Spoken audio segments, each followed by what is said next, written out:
Mabuhay lungsod ng Batangas!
Mabuhay lungsod ng Batangas!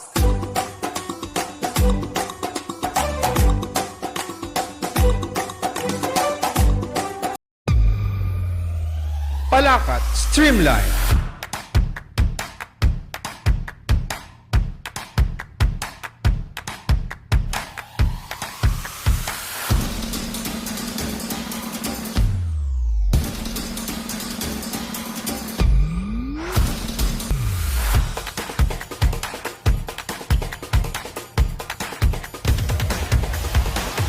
Palakat Streamline.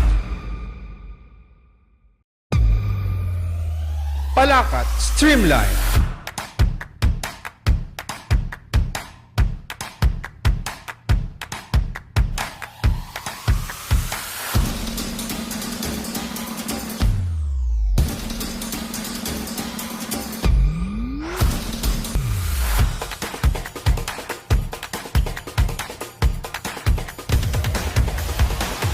Palakat Streamline.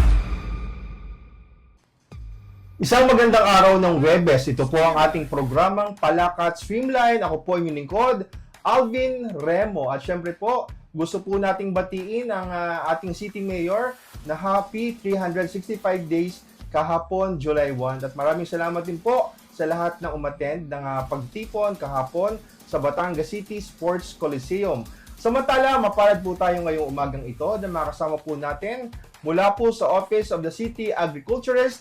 Wala pong iba kundi si Ma'am Flora Alvarez. Magandang umaga po, Ma'am Flora. Magandang umaga, Sir Alvin. Hello po. Hello. At kumusta naman po kayo ngayong umagang ito? Ay, mabuti naman ang ating umaga ngayong araw na to. Ayan.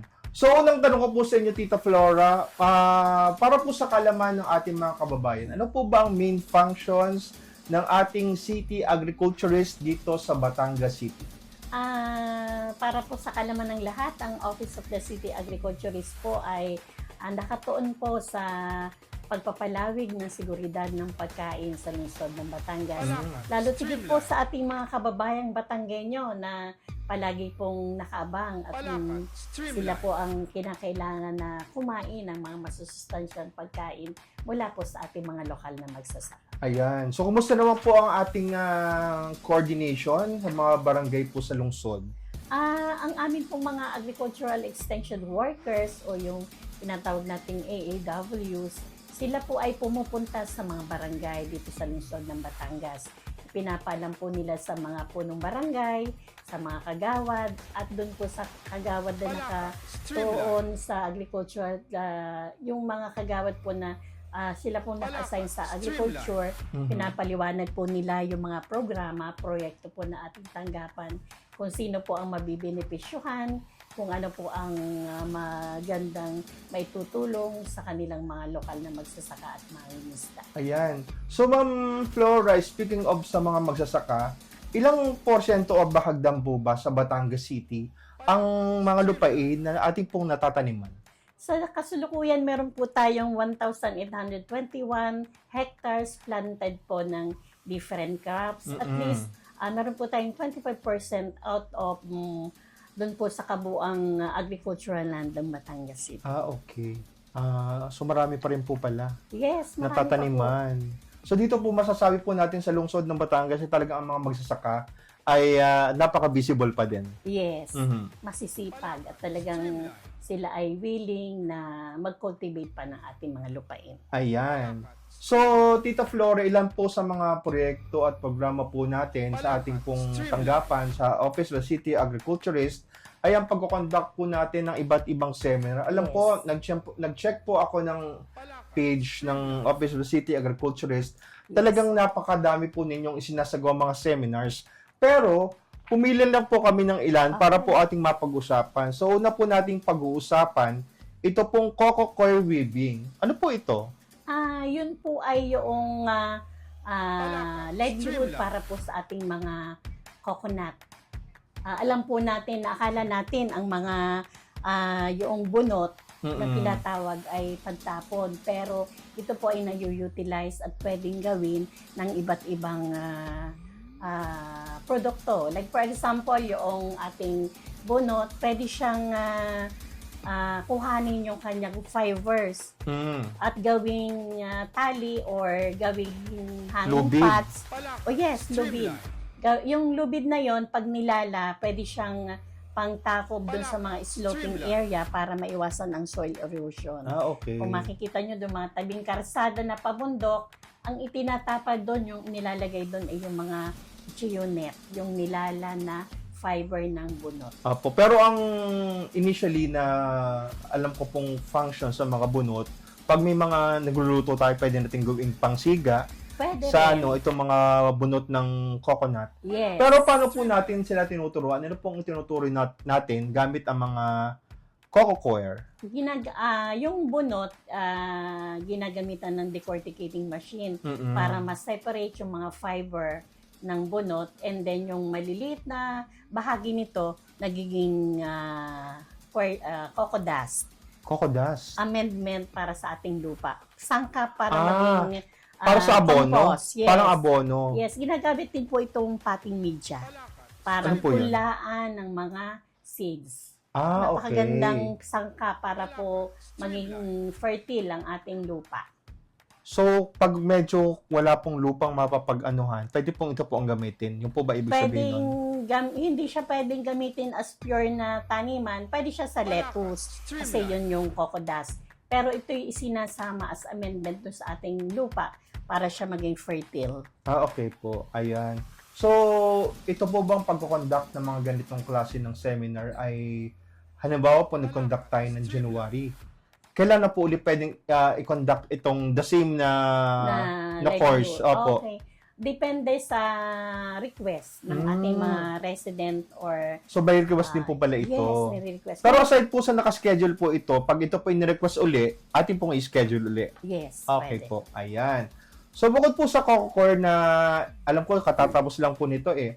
Ito po nga medyo common na ginagawa po natin itong food preservation. Ayan. Pag sinabi po ba, Tita Flora, na food preservation, ito po ba ay karne lamang ang pinapreserve natin? Hindi, pwede din ang gulay, prutas, karne.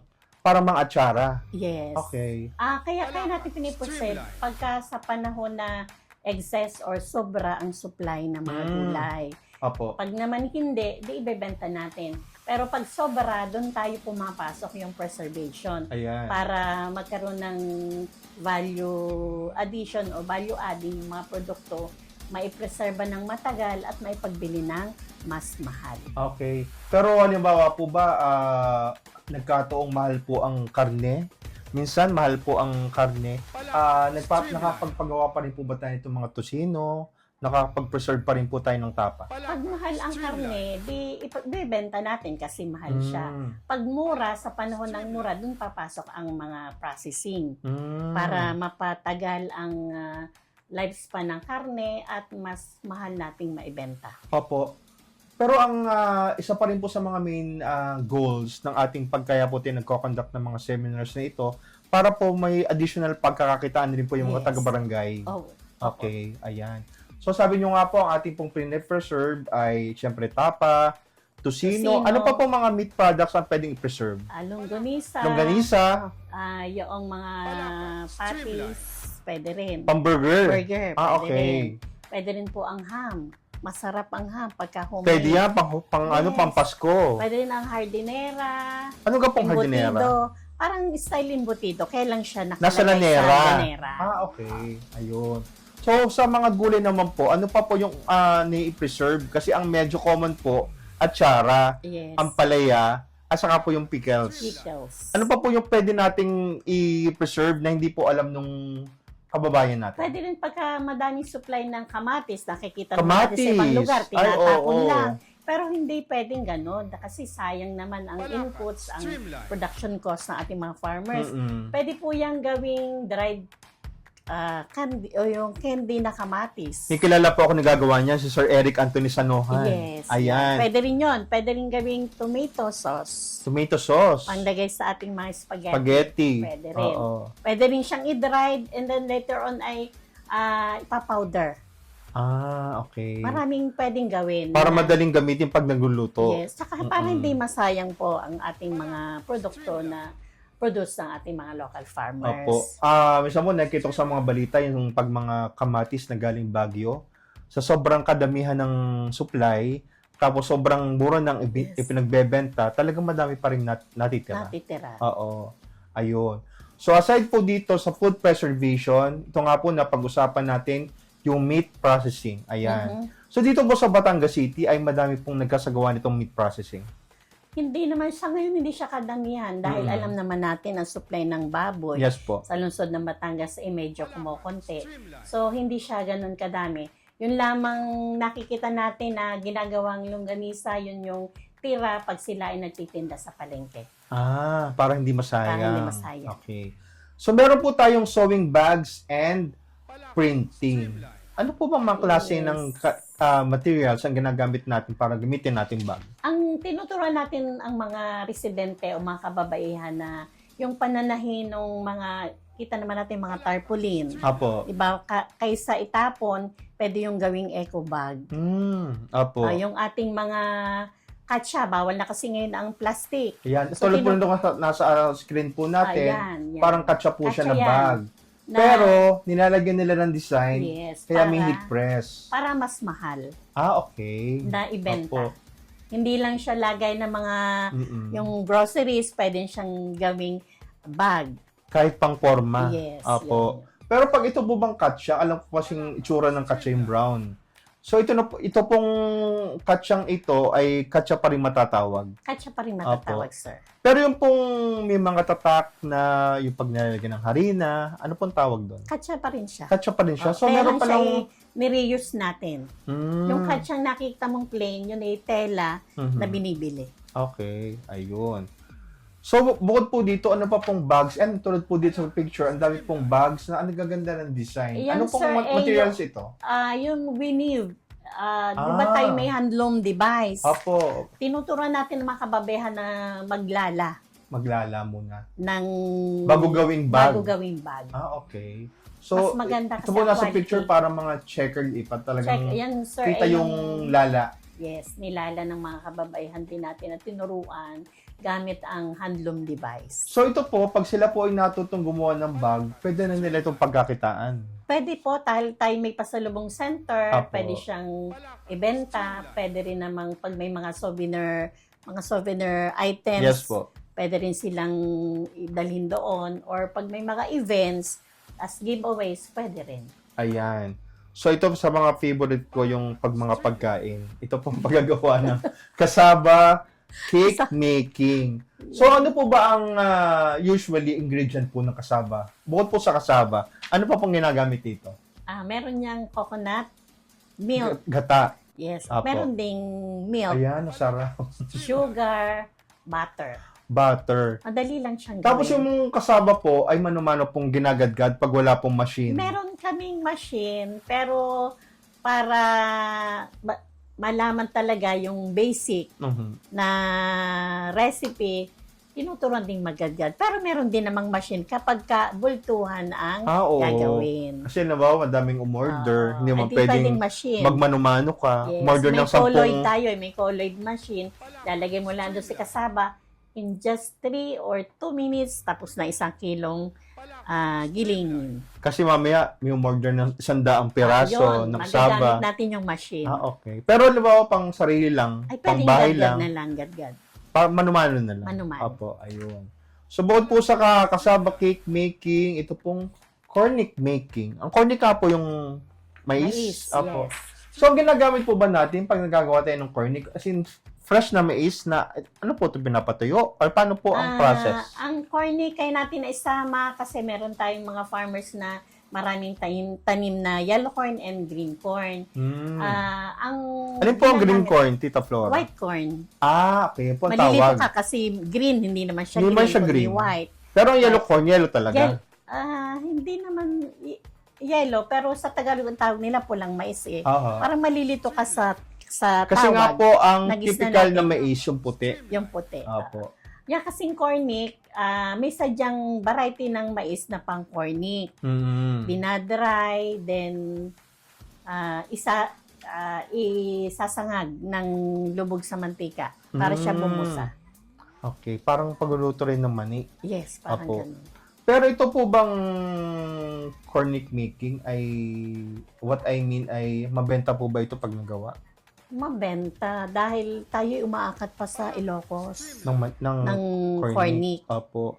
At kilala din po sa Ilocos yung Ang kanilang, cornic. anong tawag doon? Chicha Chicha corn. corn. Apo, ayun. So, bukod po ba dito, alam natin, ito na po yung normal na luto ng cornic. Nagkakaroon po ba tayo ng halimbawa innovation pagdating po dito? Nilalagyan po ba natin ng flavor or what? Para po Meron. mas kakit-akit po at mas madali pong pagbili. Yes, marami tayong flavors. Sour and cream, cheese flavor, ano bang, barbecue, Barbecue. garlic. Aba?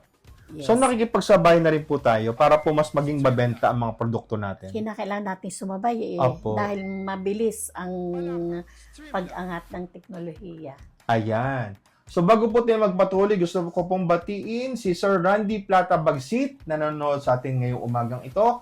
Good morning po, Ma'am Flor and Sir Alvin. Ayan po. Si Good morning, sir. Randy Plata Bagsit po ang Pangulo ng EBDRRMO dito po sa lungsod ng Batangas. Ayan po. Hello, good morning, sir. Ayan. At kanina nga po off-cam na itanong ko po sa inyo na bukod po sa market ay ang Office of the City Agriculturist po pala ay nagbo-monitor din po ng mga presyo. Ito po tinatawag nating bantay presyo sa Julian Pastor Memorial Market. So, paano po ba natin nalalaman? Ito po ang presyo nito ng 1 kilong talong po halimbawa ay 50 pesos ang kilo. Paano natin po natin ito nabibigyan ng presyo? Nakabantay po kami sa Department of Agriculture na bantay presyo. And then, meron din po kami contact ng mga farmers. Dapat po ay 10% lower ang presyo ng mga farmers na ibebenta sa palengke. Farm gate price po ang pagbili ng mga market vendors sa mga farmers. Pero hindi naman po sila lugi. Kahit po Hindi naman ibaba po nila. Hindi po siya mababa. Tama lang po yun na pag sa farm, mas 10 or 5% lower ang pagbibili nila. Yun po tinatawag na farm gate price. Pero ito po, pag ipinagbebenta po natin sa palengke, sa bagsakan, what I mean ay bulto-bulto po talaga. Bulto-bulto. Mas Apo. mura po yung bulto-bulto kumpara po dun sa tingi. So pag tingi, doon na sila bumili sa mga bumili sa bagsakan. Yes, sir. Yes. Ayan. So bukod po sa presyo, presyo po ba ito ng ng gulay lang? Gulay, lahat po ng commodities. Lahat ng commodities, pero kasama po ang mga karne. Yes po. Kapati karne. Mhm. Usually po, example, ang karne po ba ngayon, magkano na po ang kilo? 370, 380. Ano po ito, liempo? Liempo. Ano pong part ng baboy ang mahal? Ang mahal ay yung laman. Yung laman mismo. Yung laman. Yung mga kasim, mga ganon. Yes. Opo. Ayun. So, bukod po dito, ang mga manok po ba, ay halimbawa, magkano po ang per kilo nito? Ito po ba binibili pag may, kasi meron nakalagay dressed. Pag akala ko dati nakadamit ang manok. Yung pala ibig sabihin ni balahibo pa. Ayun, yung pala ibig sabihin, no? Kasi bakit dress and chicken? Yung pala akala ko may damit. So magkano po usually yung isang buong manok? Na dress. Na yung pong wala nang pong balahibo. Yung patay na. 240. So depende pa po ito kung Depende. pag mas malaki, pwedeng 1.5 mahal, kilo. Mas mahal. Oh, yun. Okay. So, kasi ang mabenta po sa palengke natin ay baboy. Pero yung po mga beef. Beef, hindi tayo masyadong familiar sa mga beef. Sa mga baka. Oo. Opo. Hindi naman ganun kadami yung meron tayo. Opo. Pero pag mga seafoods po, kasama din po. Kasama din, sir. Lahat. Ayan. So, ako po, favorite ko po minsan ang hipon. So, ano po ba ang Pareho pinakamahal sa lahat? Ang Asog po. asog po. Oo, yung malalaki na talaga, yun ang mahal. Yung Parang mga tayo, nalagay sa isang dangkal ang size. Oo, yes. Oo. Pero po yung dito po ba sa atin, alin po ang naipagbenta? Alimasag o alimango? Ano po pagkakaiba? Parang meron man mix. Alimango, alimasag, sugpo. Basta kung anong gusto mo, makikita sa ating market. Opo. Tita Flora, paki-educate nyo naman po. Ano pong pagkakaiba ng alimasag sa alimango? Parang ang tingin ko yung although hindi ako masyadong familiar, alimango yung black. Yung may team. Oo. Tapos medyo malalaki ang kamay. Ang alimasag yung pink pa Pink, yun, orange. Pag naluto po, orange na. Hindi, kita mo rin Opo. magkaiba. Ang alimango kasi- Mapula-pula po. Oo. Ayun. Oo. Ayun. So, yun pala. Kasi medyo familiar po ako sa prices dahil ako po namamalingka sa amin. Ayun. So, paano po, Tita Flora, pag halimbawa po ay hindi po nasusunod ng mga magtitinda sa palengke ang ating pong binigay na ng prices? Pag hindi po nasusunod ang binigay na prices, ay siyempre pupuntahan po yan. Pupuntahan ng Taga-office po nyo? taga-office namin at taga-market din. Mm. Oo, ino-notify na kung bakit ang Ay mataas. Ay mataas. Okay. Oo. Ayun. So, yun po yung ating mga pag-ano po natin sa mga basic prices po natin. So, dapat po pala ay aware po tayo kung magkano po ang mga presyo na binibigay po ng ating mga magtitinda sa bago at saka sa unang pamilihan. Ayan. So, sa ating pong pagbabalik ay pa po mga proyekto at functions ng Office of the City Agriculture. Kasama pa rin po si Tita Flora Alvarez sa pagbalik ng ating programang Palakat Streamline. Palakat Streamline.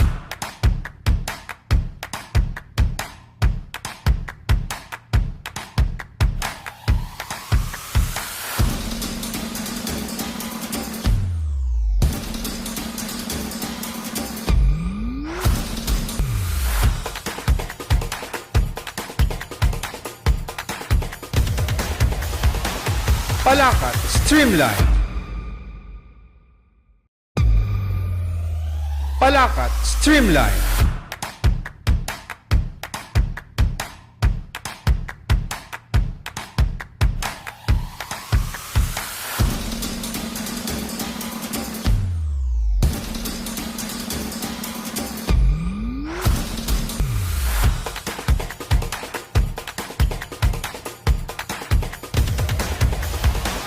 Palakat Streamline. Palakat Streamline.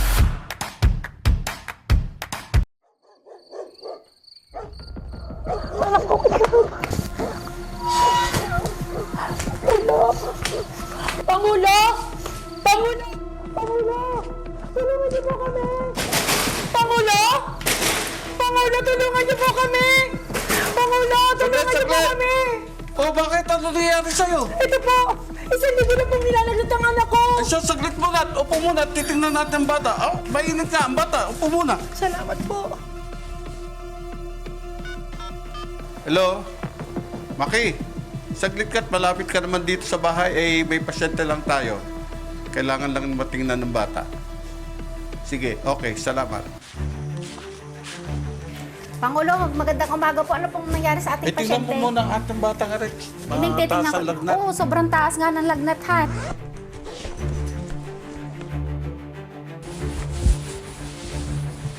Mami, sobrang taas po talaga ng lagnat na 40.1 po. Pangulo, kailangan na po nating dalhin sa ospital ang bata. O sige, tatawag na tayo sa 24/7 EBD Health Emergency Hotline. Magandang umaga po, 24/7 EBD Health Emergency Hotline. Mabilis na alagang medikal. Ako po si Cheche. Ano pong mapaglilingkod ko? Magandang umaga. Meron po kaming ipa-hospital. Sa bata pong mataas ang lagnat, na-check na po ng aming BHW. Maraming salamat po sa mabilisang aksyon, Pangulo. Maaari ko po bang makuha ang personal details po ng pasyente? Ano po ang pangalan ng pasyente at saan pong barangay kayo nakatira? Thank you po. Hold ko muna po kayo habang i-coordinate po sa ospital. Huwag niyo muna po ibababa. Puno na po ang inyong ospital. Siya, tawag na lang po ako sa iba pa nating partners. Salamat po. Medical Center, ano pong may paglilingkod? May bata po tayong pasyente. 6 na taon, mataas ang lagnat, mababa ang oxygen level, kailangan po nating maasikaso agad. Paki-inform po sila na mag-ahanda na kami. May vacancy pediatric Emergency bed kami, may available pong doktor, oxygen supply at gamot. Ihahanda na po namin ang admission. Pangulo, good news po. Tanggap po tayo sa medical center. Naka-standby po ang mga doktor, gamot at gamit na kailangan. Maaari na po kayong tumuloy doon ngayon. Mag-iingat po kayo. Sa panahon ng pangangailangan, merong mag-aalaga. Ang 24/7 EBD Health Emergency Hotline. Isang inisyatibo mula kay Mayor Marvy A. Marino, katuwang si Congresswoman Beverly Rose A. Dimacuja, para ang bawat Batanggenyo ay mayroong mabilis na alagang medikal.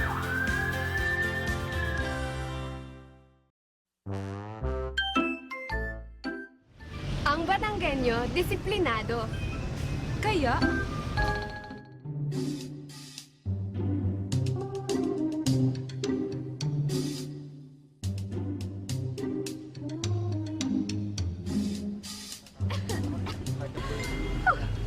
Hoy mga kuya, bawal manigarilyo sa public places gaya nitong plaza, kalye at ibang public buildings. Bukod sa inyo, pwede rin pong magkasakit ang mga kalanghap nito. At alam niyo po ba na mahigpit na pinagbabawal ang paninigarilyo sa mga gantong lugar? Kapag nahuli kayo, may multa na, may parusa pa. Hoy! Gare, doon sa tamang tapunan!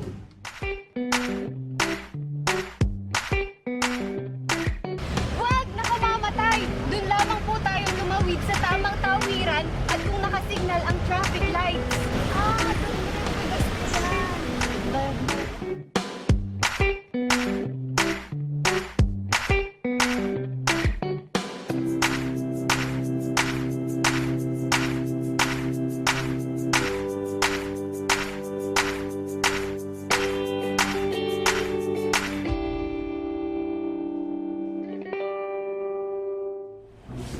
Pabili po.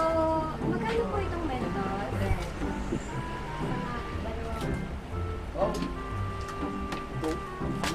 Bili po. Yate sa tsana ba? Kuya, kailangan talagang naka-expose yan. Hindi kasi magandang tingnan eh. Ay siya, kuya, magdamit ka na. Dahil mahigpit na pong ipinagbabawal ngayon ang mga nakahubad sa mga pampublikong lugar. At yan, mga kuya, bawal na rin po mag-inuman sa mga kalye, sidewalk, at bawal na rin po tayong dumura sa mga pampublikong lugar. Hay, ito po'y labag sa ating Batangas City Anti-Social Behavior Ordinance. At hindi rin naman po maganda kung makikita tayo ng ating mga bata.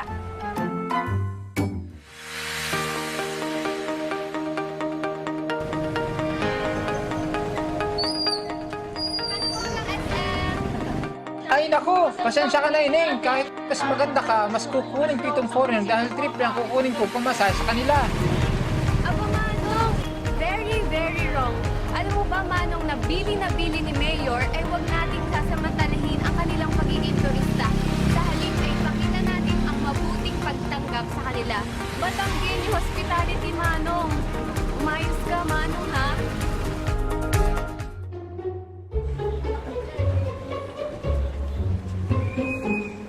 Ate, magkano po dito?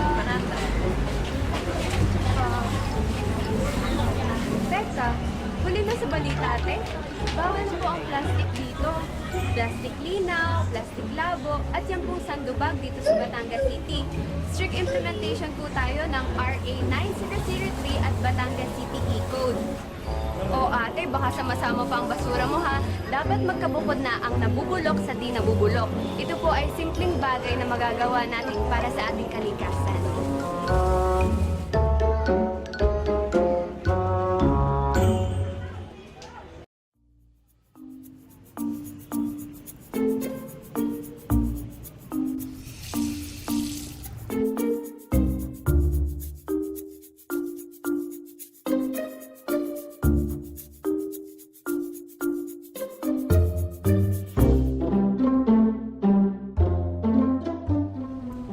Sa'yo yan, te. Huwag mo anginin ang hindi sa'yo. Yung hugot! Te, lagyan na lang natin dito ha kasi madami pang gagamit. Salamat po. Kaya naman, dapat ang bawat mamamayan ay huwaran ng lungsod.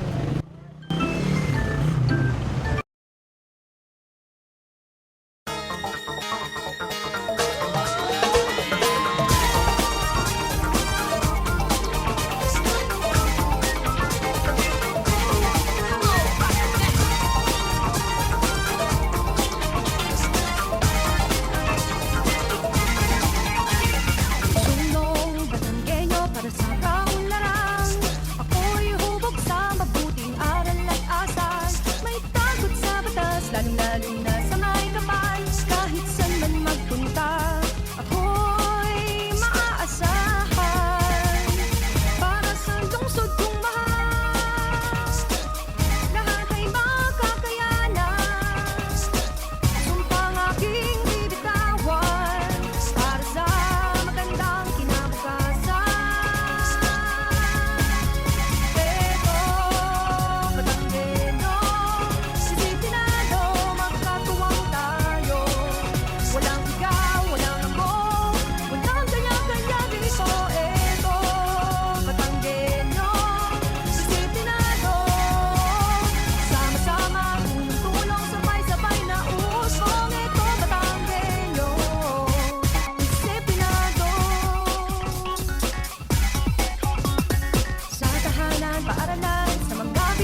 Palakat Streamline.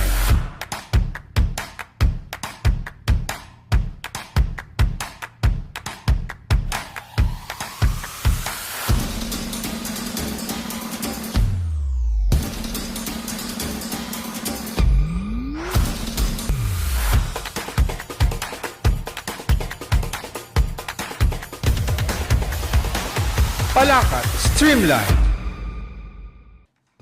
At muli po, nagbabalik ang ating programang Palakat Streamline dito po sa Palakat FB page. Ito po ang official online program ng Batangas City Government. At syempre po, kasama pa rin po natin ngayong umagang ito si Ma'am Flora Alvarez, mula ang ating head ng Office of the City Agriculturist dito po sa May Bolbok, Batangas City. Ayan. At ma'am, ito pong isa sa mga ginagawa po natin, ito pong Demo Farm Day. Ano po ba yung Demo Farm Day? Ang Demo Farm Day, meron tayong mga tanim na iba-ibang gulay, prutas sa ating farm.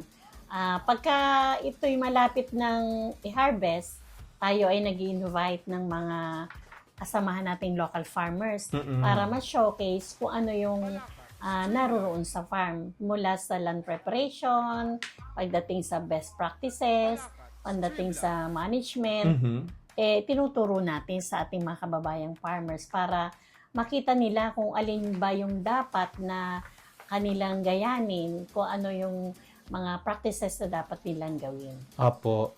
Parang, halimbawa po, panahon na po ng pag-harvest, yung po mga gulay, ay makikita po natin paano inaani. Apo. Pero ito po bang mga products na ito ay pwede po nilang bilhin or whatever? Pwede nila, kasi pagka yung farm day, may iba't ibang treatment kasi yun eh. May iba-ibang fertilizer, best practices na ginagawa si farmers. Doon pa lang makikita ni local farmers natin na bisita kung alin ba doon sa practices yung dapat nilang gayanin na bumunga siya ng maganda, madami. At alin doon sa treatment na plat na hindi pala pwede nilang gawin kasi mababa ang ibinibigay na ani. And then, pagka hinarvest na, so open na yon sa lahat na bilhin. Yun yung purpose ng demo farm. Ayan. Para ma-showcase ang technology. Ma'am, since I po ay nasa Office of the City Agriculturist, ano po ang ating may ipayong gamitin sa mga farmers? Yung po traditional way na paggamit po ng abono pataba? Or tayo po ba ay nag-endorse na rin po ng mga modern version ng mga abono? Ang farming kasi, hindi natin kinakailangan na lagyan ng mga synthetic fertilizer alone ang mga halaman. Kasi alam naman natin ang epekto nito. So, pinapayuhan natin ang mga kasamahan natin magsasaka na gumamit ng conditioner, which is the organic fertilizer. Any kind of organic fertilizer, vermicast, or yung bio-N, o kung ano man likas organic, ayan ay maganda sa lupa. Kasi ito po ba natural o ito po binibili? Natural na ginagawa or binibili doon sa mga producers na gumagawa ng natural fertilizers. Okay. Ma'am, pasitabi lang po doon sa iba pong nanonood sa atin para pong ang mga dumi po ng hayop, ginagamit pa rin po ba natin? Yes, maganda yun. Kinakailangan lamang ating patutuyuin, hindi natin direktang ilalagay sa halaman ng basa. Kasi mainit yan at posibleng mamatay ang kanilang mga halaman pag direct contact doon sa mga halaman. So, dapat po talaga ay pinapatuyo. Yes. Tapos, pag po tuyo na, saka po natin isasama sa lupa. Yes, tama. Okay. Ayun. So, sa mga farmers po ba natin, ay gaano po ba kalimit na gamit po ng fertilizers or abono? Depende sa stages ng halaman. Merong 7 days after planting, 21 days, 40 days, hanggang sa... Pero pag malapit na siyang anihin, hindi na nire-required na lagyan ng pataba. Okay, ayun. So, sa lahat po ba ng pagkakataon ay effective gumamit ng mga abono o pataba? Meron po bang halaman or crops na hindi kailangan gamitan ng fertilizers? Pagka mataba na ang lupa, matagal na siyang hindi nabubungkal, yung tinatawag na idle land. So, konti na lang ang fertilizer na dapat na ilagay at gamitin. Kasi meron na siyang Ayun. natural na pataba mula sa So, mga depende hayop. po kung ang lupa ay mataba na. Yes, Baka depende. ma-over na. Ma-over. Ah, Pagka okay. over, lalaso, dadahon lang siya ng dadahon. Pero kung ang lupa ay hindi po mataba, yun ang magandang Yun. gamitan talaga. Gamitan ng organic fertilizer para ma-condition, ma-rejuvenate yung lupa. Apo. Tita Flora, paano po natin malalaman na mataba ang lupa? Sa hipo. Sa hipo. Ano pong hipo? Medyo mayabo. Mayabo. Ang lupa kasing maganda, kita mo yung texture, Ang kulay po. kulay. Anong kulay po nito? Dark Brown. brown, oo. Kita mo. Pagka hindi maganda, yung pikpik, yung matigas. So, Opo. hindi makaka-penetrate yung mga tubig or yung nutrients niya, mahirap. Sa pag pinamamahayan po ito ng mga bulate. Tama Ayun po. ang maganda. Kasi yung dumi okay. ng bulate, yun yung nagiging organic pataba ng lupa. Ayun. So, Tita Flora, tayo po ba nagkakaroon naman ng collaboration? Kasi parang ang Batangas State University ay nagkaroon ng programa sa inyo, yung hydrohusay. Ano po ba itong hydrohusay? Ang Ayan. hydrohusay, yan ay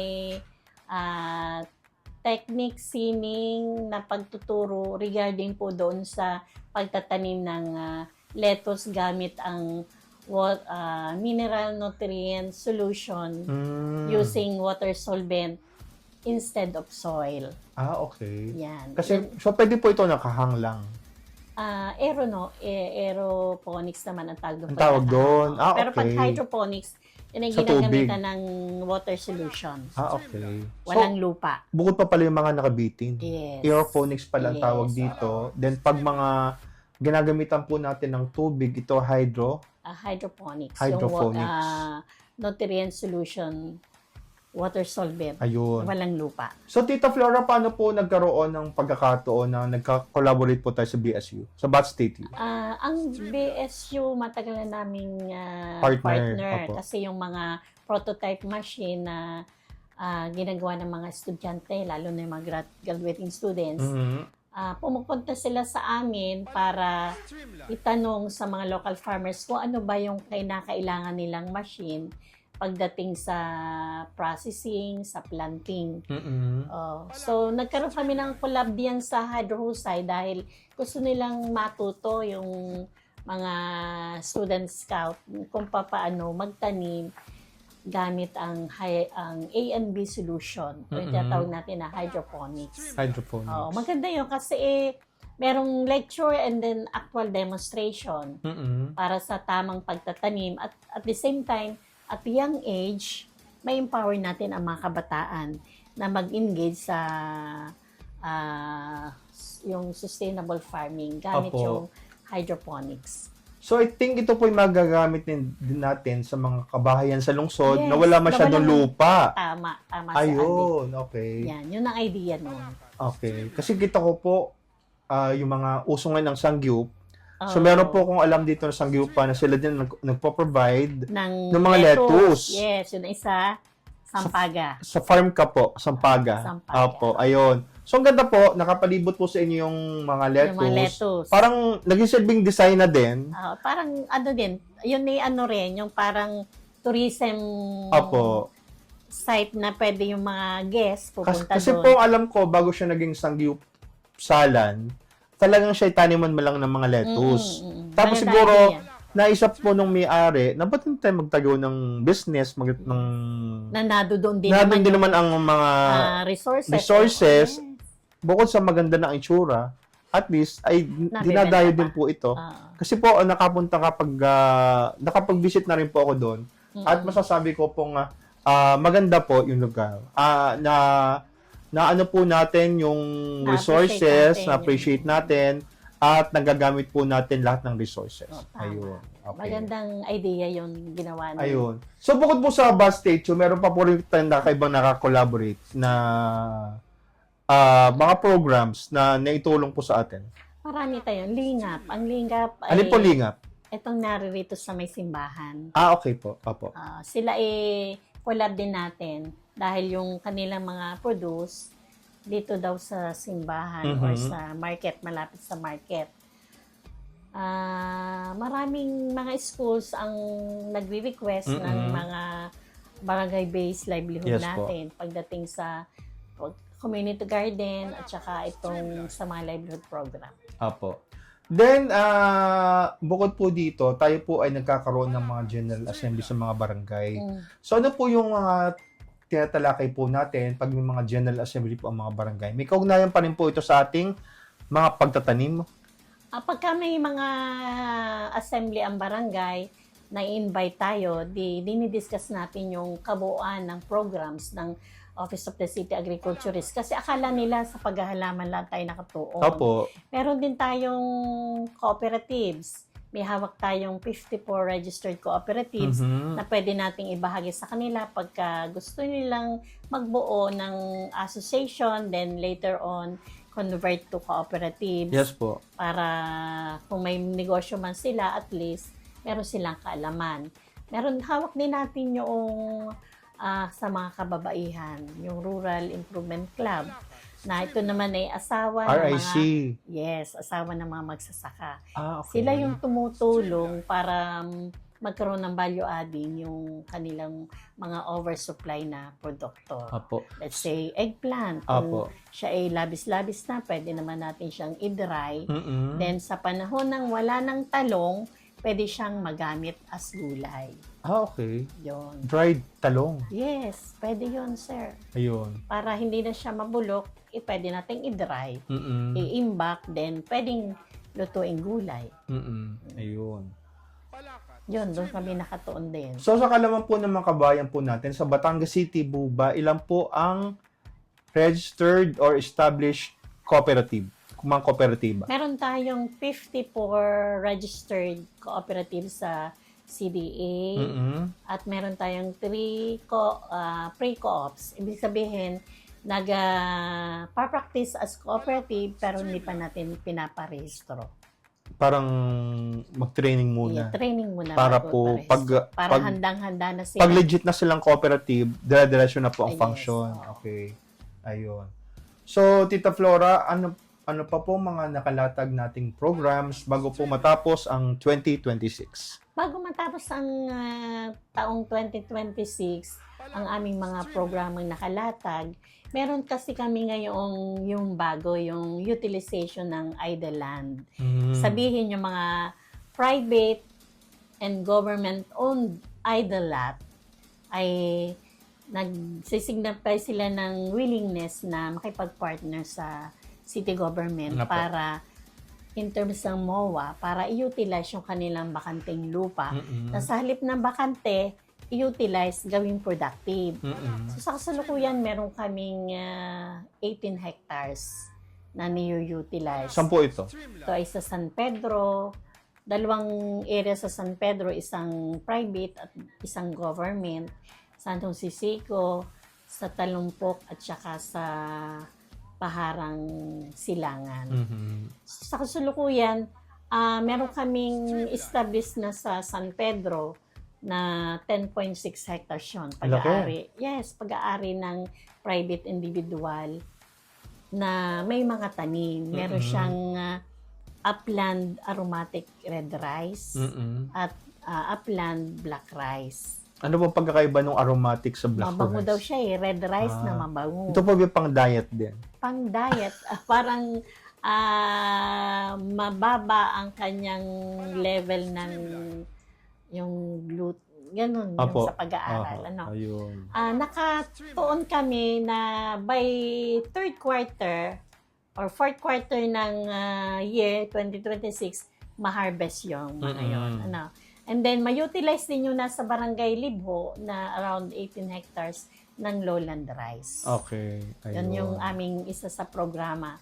At ang isa pa yung aming land soil conservation sa Mount Banoy, yung pagtatanim dun sa using contour farming, yung A-frame, para maiwasan natin yung erode ng lupa. So, ang pagtatanim, yung pakontour siya. pakontor, pahalang para maiwasan yung pagguho at the same time yun ay hilly sloping area, so ang bagay doon yung mga highland crabs. At syempre po ngayong malapit na po ang Malapit na tag-ulan. or papunta na tayo sa bare months. Apo. So suitable talaga doon yung mga highland crabs. Apo. And then, yung aming activity or project ngayong October, yung Cooperative Month Celebration, na kung saan nakataon naman tayo sa mga taga-cooperatives. Yung mga achievement nila, bigyan ng awards. Yun yung aming isa sa project ngayong darating October. And yung sa last quarter ng year, yung Achievement Day ng mga Rural Improvement Club. Apo. Honoring si Mother Rosa, yung founder ng ating food processing. Ito naman ay para bigyan daan yung mga achievements ng ating mga Rural Improvement Club sa mga barangay. Ayan. Yun ang mga projects namin. Opo. So, Tita Flora, yung pong darating na Foundation Day, July 23, may participation po bang ating tanggapan para po sa ating schedule, mga activities po para sa Batangas City Foundation Day? Kung di ako nakakamali, 57? Ano, direct? 57. 57th year. Yes, at kaedad ko. Talaga po.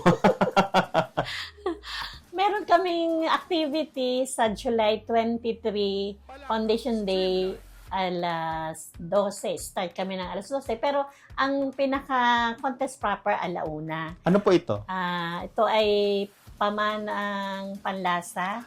Ito yung kaldereta? Kalderetang alae at saka sinaing na Tulingan. at nilupak. Nilupak. Ayan. Yun yung po yung patimpalak or competition ay yung darating na Foundation Day. May details na po ba kung saan po ito gagawin? Gaganapin po ito sa City Quadrangle. Sa Quadrangle. Opo. Tapos po, sino po ang mga pwedeng sumali? Meron na po ba tayong line-up or pag-imbita pa po natin? Nag-iimbita po tayo sa mga barangay. Kung sino po yung gustong sumali, meron po kami ipinapadala na invitation, kasama po ang guidelines, criteria, at saka po yung menu nung lulutuin. Ito po ba sariling version ng kaldereta o kalderetang Batangas meron dapat? Meron kaming nakalatag na menu, pero meron silang dadalhin na isang secret ingredient na makakapagpa-enhance. Siyang magiging dahilan para sila manalo. So, kaldereta pa rin, basta meron kayong secret ingredient. Yes. Halimbawa, lagyan ko ng tabli. Ay, okay, yun. Basta yung innovation at makapagpa-enhance ng lasa, ay pasok. Kasi kung natatandaan po natin, noong mga nagdaang taon, nagkaroon tayo ng pakalaste. Ito yung manok. Yung way kung paano niluluto ang pakalaste. Manok. Yes. Ayan. Noon ko lang po yung nakita may ganun palang mga pakalaste. Pero ito pong nilupak, talagang sila po ang nagbabayo sa lusong. Sila. Opo. Sila so, ganun din po ba ang gagawin natin sa ating nilupak? Ganon din po, sir. Meron din pong secret ingredient na kinakailangan nilang ilagay, part ng innovation, na makakapagpa-enhance ng lasa. So, dapat ay magpapasarap. Yes. Hindi makapagbawas ng lasa. Hindi. Dahil yung ingredients po na doon, yun po ang gagamitin nila. Ito po para sa kaldereta lamang. Kaldereta, sinaing na tulingan, nilupak the same. Dapat may secret ingredient. Yes. Okay. Ano ba pwede ilagay natin sa tulingan? Madami. Hindi, taba yun. Sa dyan nilagyan taba. Pero wala naman kami nakalagay na sa mga ingredient na panlagay sa tulingan na taba. So, pwede rin nilang... Ay, panlagyan mo kaya ng marshmallow. Sinaing na tulingan na may marshmallow. Baka may additional lasa yun. Malamang, matamis yun. Ayun.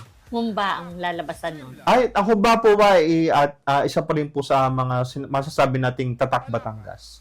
Ano po tatak Batangas nyo ang humba din? Oo. Pero ang tanda ko po sa bukid po natin pag nagluluto ng humba, nilalagyan ng gin. Pampalambot. At saka para hindi siya madaling masira. Kahit hindi ilagay sa rep. Ang humba naman talagang, sir, matagal siyang mapanis. Dahil nga may sugar tayo, may gin. Yan ay nagsisilbing preservative. Pero yung po bang usual ay normal na pagluluto? Sadyang nilalagyan ng gin? Or... Sadya, Ah, sadya po. Kasi yun po ang nagpapalambot Mm, ng karne. Yung po, alam sa ko Meat kanina. tenderizer. Ayan. Para po sa last part ng ating program, Tita Flora, ano po magiging mensahe niyo po sa lahat po ng nanonood sa atin? Ganun din po sa mga kasamahan po natin sa Office of City Agriculturist. Sa inyo pong lahat, maraming salamat po sa sumubaybay ngayong umaga at palagi po sumusubaybay sa Palakat, Batangas City. Tatandaan po natin na ang